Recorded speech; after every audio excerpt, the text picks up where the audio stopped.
Here's the news. Last night, January 13th, 2026, the United States organization called Samhsa, which is a federal organization that oversees substance abuse and mental health administration, wrote to, basically dropped a line, hit them up with a text to the organizations that they promised money to, and to say, we're not giving you any more money, to the tune of $2 billion across the nation. And so all of a sudden, these organizations that are involved with people at some of their most vulnerable moments, they've got substance abuse issues, they're struggling with mental health, okay? Now they're not getting the care or service or whatever these organizations, these frontline workers promised.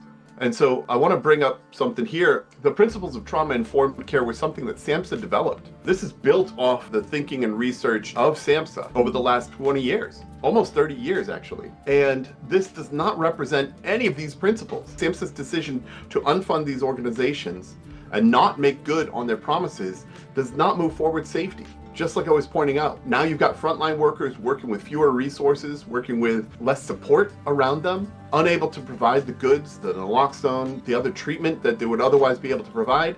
And yeah, you're gonna have real issues with safety from the worker standpoint, never mind the client, those who need the service. So these folks now are in the middle of perhaps a drug treatment program and they're unable to continue forward. That's gonna cause a lot of problems in their body. We're gonna have increased, obviously, overdoses and ER visits around this.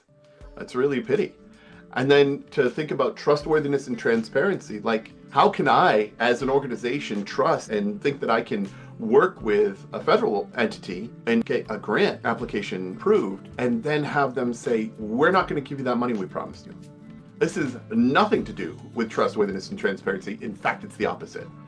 And it's really, truly a pity because these organizations out there saving us countless dollars in expenses down the line because they're performing preventive care, helping mitigate the damage and keeping people alive, keeping people out of hospitals where the care is really expensive.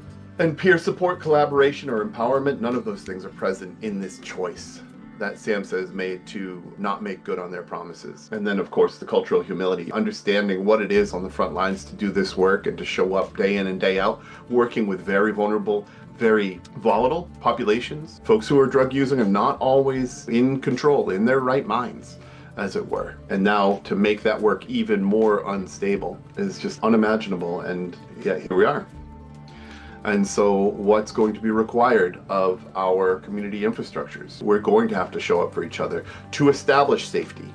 We're going to have a higher level of trustworthiness and transparency amongst us so that we can serve the population, at-risk populations, no matter who they are, whether they're immigrant, whether they're refugee, whether they're new citizen, they speak multilingual, or they don't speak English, if they're in substance abuse or mental health risk. And so we'll need to, as organizations, step up and support each other as peers and collaborate, empower each other to elevate our own ability to serve and find efficiencies.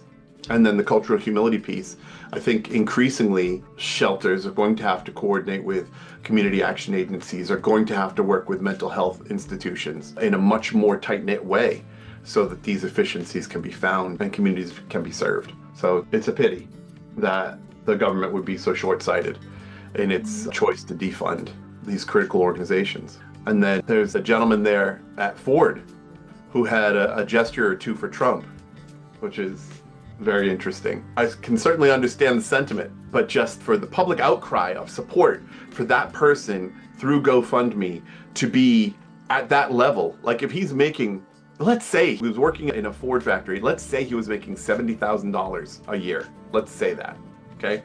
I doubt he was, maybe he was. But for him to have raised $284,000 through GoFundMe, and I don't even know if that was through his efforts or what. But that's tremendous. And there's a large segment of the population that is pretty unhappy with the pro-corporate and literally anti-civilian, anti-American work that's coming out of this administration. It's unreal. Attacks on our own citizens, endorsed and approved across the administration, whether identified as immigrant and being deported or just in a car with your baby, taking pictures, what you see as injustice. There's a lot of wrong going on, and folks are speaking up and speaking out. And that's the only way that this can be addressed and fixed. Our silence is not going to help. Our complicit behavior is not going to make this stuff go away. So I'm here for you folks. Let's talk.